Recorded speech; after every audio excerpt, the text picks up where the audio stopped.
I think that the level of sophistication around social protection is growing very rapidly, and there are countries that have studied very carefully the experience of, for example, Latin America in the case of cash transfers, and looking at each other and more developed countries and their experience with social protection. So the debate is rich, it's deep, and you have more and more policymakers and those who are informing policymakers, say the researchers, those who are studying, analyzing social protection. These are knowledgeable countries. In China, in Indonesia, in the Philippines, in many other countries, they've developed very extensive social protection systems or are in the process of expanding them. So that's all a very positive development. It's now the challenge is how to advance in an affordable way that the government can afford.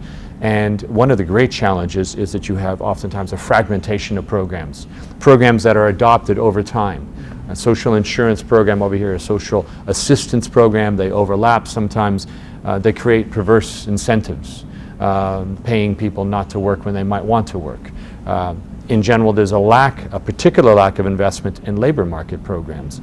When unemployment, especially among young people, is an issue in many countries, you would think countries would focus more on more of their resources on helping to get people into the labor market, because if they're there, they're gainfully employed, they're contributing to their family's well-being, they are in principle paying taxes, particularly if they're in the formal system. So perhaps more effort needs to be put on labor market programs.